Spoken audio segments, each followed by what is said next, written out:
మే 10న లక్ష్మీ కుబేర హోమం జరిపించుకునేటువంటి వారికి కొన్ని నియమాలు పాటించాలి. ఉదయాన్నే తలస్నానం చేయాలి.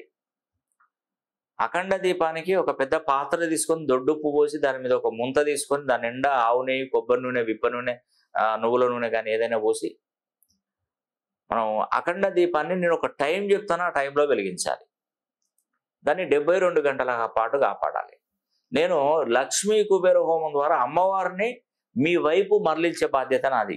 కానీ 72 గంటల కాలం పాటు అఖండ దీపాన్ని కాపాడి లక్ష్మీదేవి అనుగ్రహానికి మీరు పాత్రలు అవ్వాలి. కాబట్టి ఈ అవకాశం ప్రతి ఒక్కరు సద్వినియోగం చేసుకోండి. అదేవిధంగా నేను వైష్ణోదేవి అమ్మవారి దగ్గర పూజలు జరిపించినటువంటి గోమతి చక్రాలు ప్రతి మనిషి కుటుంబానికి 5 గోమతి చక్రాలు పంపిస్తాను. అవి పూజా గదిలో కానీ, వ్యాపార సంస్థలో గల్లాపెట్టెలో కానీ, లాకెట్ల రూపంలో కానీ చేయించుకొని పెట్టుకోండి, మేలు జరుగుతుంది. మే 10వ తారీఖున 2024 సంవత్సరం స్వస్తి శ్రీ క్రోధినామ సంవత్సరంలో లక్ష్మీ కుబేర హోమం తలపెట్టనున్నాను. ప్రతి ఒక్కరూ లక్ష్మీ కుబేర హోమం చేయించుకొని సంపన్నులు అవ్వండి. మీ గోత్రనామాల పైన జరిపించిన హోమానికి సంబంధించిన వీడియో చిత్రీకరించి మీ వాట్సాప్ నెంబర్లకు పంపించబడుతుంది. లక్ష్మీ కుబేర హోమం జరిపించుకోవడం వలన కలిగేటువంటి ప్రయోజనాలు: మొట్టమొదటి ప్రయోజనము, రుణ బాధల నుండి శాశ్వత విముక్తులవుతారు. వ్యాపారాలు చేస్తున్నటువంటి వారికి కోట్లలో వ్యాపార అభివృద్ధి జరుగుతుంది. ఇంట్లో ఎప్పుడూ ధనానికి ఎలాంటి లోటు కూడా ఉండదు. ఉద్యోగాల కోసం ప్రయత్నిస్తున్నటువంటి వారికి ఉద్యోగ ప్రాప్తి తప్పనిసరిగా ఉంటుంది. విదేశాలకు వెళ్ళాలనుకుంటున్నటువంటి వారు వారి కళ నెరవేర్చుకోవడం జరుగుతుంది. మనం ఇచ్చినటువంటి డబ్బు తిరిగి రావడానికి కూడా చాలా ఉపయోగపడుతుంది.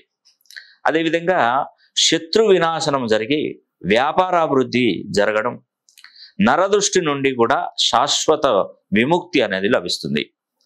ఆటంకాలు అవుతున్నటువంటి పనులు త్వరగా జరగడం మనకు మంచి చక్కటి వేళ విశేషం. వాహన యోగం, సొంత గృహ నిర్మాణ యోగం కలుగుతుంది. మీ పిల్లలు చదువులో ముందంజలో ఉంటారు.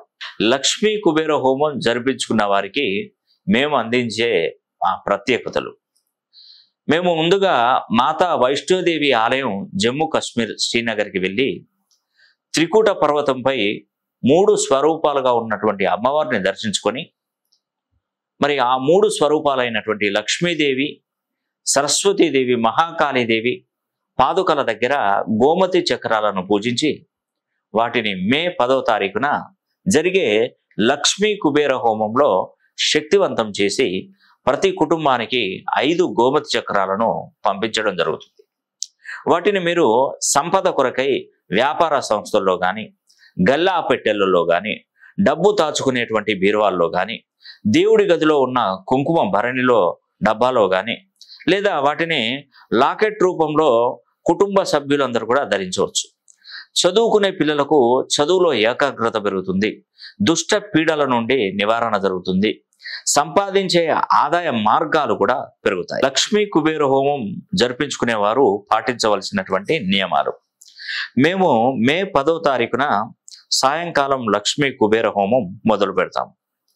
మీకు ఇచ్చినటువంటి స్లాట్ ప్రకారం ఆ టైంలో మీ గోత్రనామాల మీద హోమం జరుగుతుంది.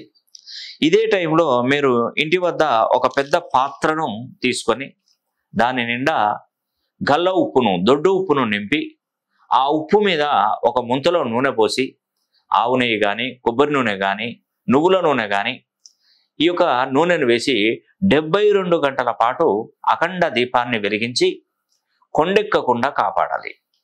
అప్పుడు మీ ఇంట్లో లక్ష్మీదేవి ప్రసన్నం అవుతుంది. ఇది నర్మదా నది పుష్కర కాలంలో జరగడం అనేది 1000 గజకేసరి యోగాలతో సమానంగా ఉంటుంది.